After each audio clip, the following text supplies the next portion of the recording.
What's up, everybody? True Boxing here. Thank you for coming back to get hit with the truth. So today we're doing the what's next on David Benavidez, the former 2 times WBC Super Middleweight Champion, but the now interim Super Middleweight and Light Heavyweight WBC Champion. So he's interim titleist at both weight classes now.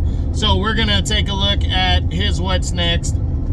Now, before we get into that, if you could smash the like button, leave a comment, or subscribe to the channel. I really do appreciate any and all support that I can get as I continue to build my channel here. Benavidez co-featured, co-headlined, whatever you want to call it, with Gervonta Davis when he took on Oleksandr Gvodzyk and made his light heavyweight debut against Gvodzyk as the vacant WBC interim title was on the line. You know, Benavidez, his hand speed looked great. He looked like he was hurting Gvodzyk, but he couldn't push it over the top. He was absolutely, he might have shut out that first half of the fight against Gvodzyk, but Gvodzyk did well in the second half of the fight as Benavidez started to tire down and stuff. I still believe Benavidez won the fight. I'd say 7-8 rounds. 7 for sure. I'd say maybe 8 rounds to 4 is the right score right there. But I thought he won the fight. But it wasn't Benavidez's best performance. I mean, it really wasn't. But all that being said, the big question now is what's next for David Benavidez following that victory. And we know the Canelo fight is not happening next. I want to see him fight Canelo too. He's leaving the option open to return to 168 so he could force that fight, but Canelo's not interested. So we're going to run through everybody between 168 and 175 really quick and see what possibly could be on the radar for Benavidez next. So at 168, Canelo's off. We're already taking Canelo off the table. Canelo looks like he's going to move forward with a defending his undisputed title against Edgar Berlanga in the next fight. After that, you got a rematch with Caleb Plant. There's no need for it. Benavidez dominated the first fight, won convincingly, whatever you want to call it. So no reason for a rematch with Plant. Then there's Jaime Munguia, and I think this one's really interesting because I think if this fight can be made, this is a fucking great matchup right here between these two. Does Munguia want it coming off the loss to Canelo? I think Benavidez would be down for the fight. Can this fight come together? I think it's a great matchup. I'm leaning towards the no just because I think Oscar wants to rebuild Munguia following the loss to Canelo, but I also wouldn't completely rule it out. So as of right now, I'm saying no. I think it's not gonna happen, but I absolutely think that it could happen. And I hope it does because I think this is a great matchup between these two guys right here. Then you got John Ryder, who's retired. So let's take him off. And guys, I'm going off of my guys from the from the beginning of the year because my mid-year top 10s have not been done yet because we're almost to the middle of the year, but not quite there, just a few days away. Sergey Derevyanchenko, not likely. He's fighting Christian Mabili next. And he's the underdog going into that fight in August, so I don't see Benavidez and him being possible. Then you got David Morrell Jr. Well, this one's interesting. Is Benavidez going to give Morrell any kind of a look or any kind of love? Because, Morrell's making his light heavyweight debut as well against Hot Rod Gvodzyk. And that's on the Crawford undercard, Crawford Madrimov undercard. Does David want to fight the other David finally? I know a lot of people say that Canelo's ducking David, but David has been able to fight Morrell, who is said to be the next scary thing, and he hasn't wanted to fight him. So is he going to be willing to fight him, especially after Morrell, if he beats Hot Rod Gvodzyk on a big card like the Crawford Madrimov undercard? Is he going to want to fight him in a big time fight right there? I'm leaning towards the less likely, but I hope David doesn't drink his own medicine and duck, or doesn't drink Canelo's medicine, I'm saying, and duck Morrell if that's the only good solid fight that is on the table next. I know there's other bigger name options, but if those guys don't want to fight David should fight a guy like this, or he's doing exactly what Canelo's doing to him. So that's where I land on that one.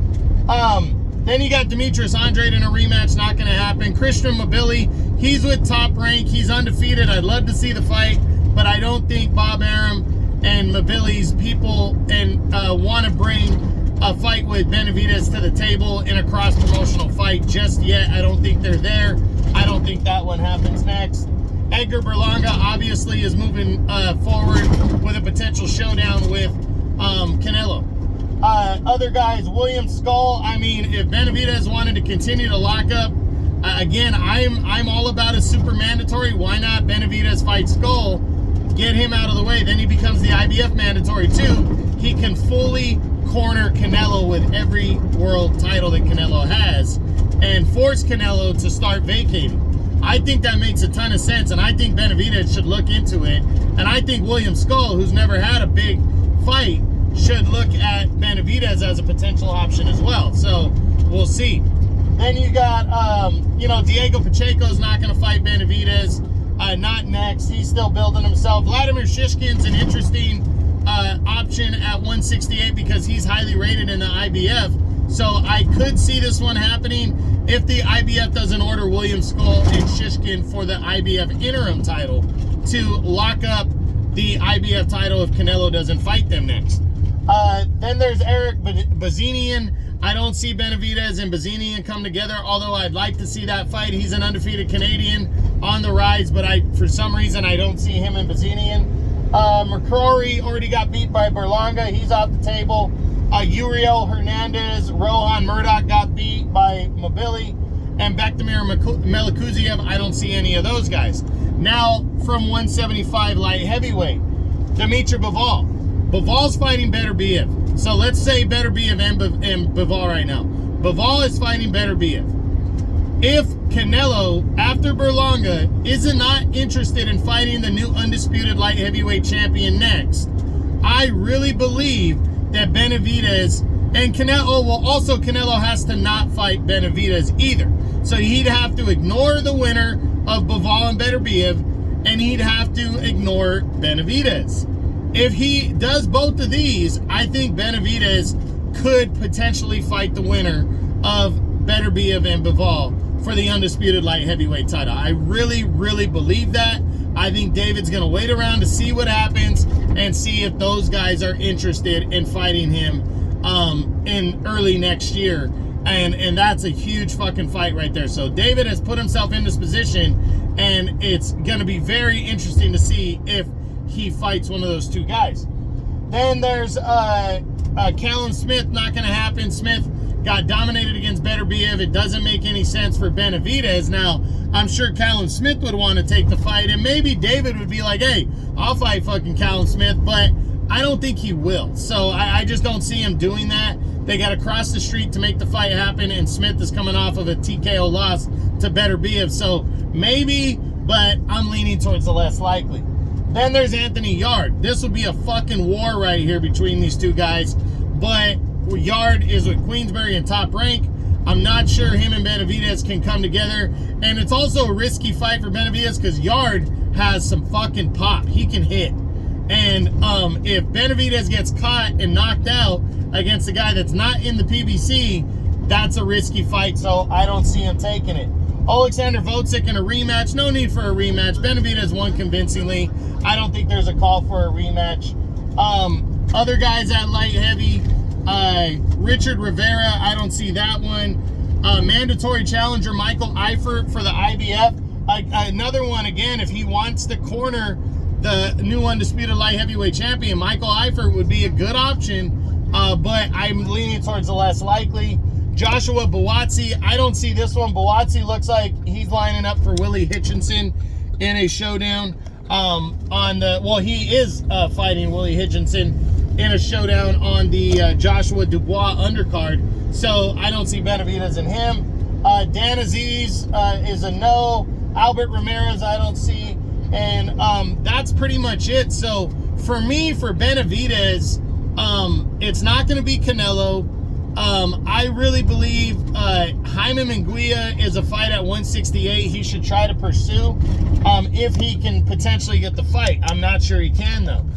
The other fight to pursue, if Canelo's not going to fight him, is to look at the winner of Benavidez and Bivol. But they're not fighting until October, which is going to be, you know, almost 4.5 months since Benavidez will have last fought.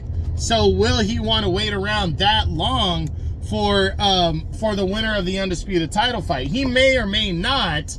I think he might schedule his next fight before that just to keep busy and stay active. And if he does, I really think you know, he can do kind of whatever he wants. But I'm very interested in seeing what that would be. So it's gonna be interesting to see what Benavidez decides to do next. If he's interested in Morrell, if he waits around for the winner of Benavidez or Bivol, or if he says fuck it and goes after a big time fight with Jaime Munguia. But that's, of course, if it can be made. So really, really interested in seeing what David does next. And that's it. That's what I got. That's my what's next on our former 2-time super middleweight champion and current interim super middleweight and light heavyweight champion, David Benavidez, following his unanimous decision victory over Oleksandr Gvodzyk to win the vacant WBC Interim Light-Heavyweight title. I hope you enjoyed the video. If you did, smash the like button, leave a comment, or subscribe to the channel. I appreciate any and all support. This is True Boxing. You've been hit with the truth.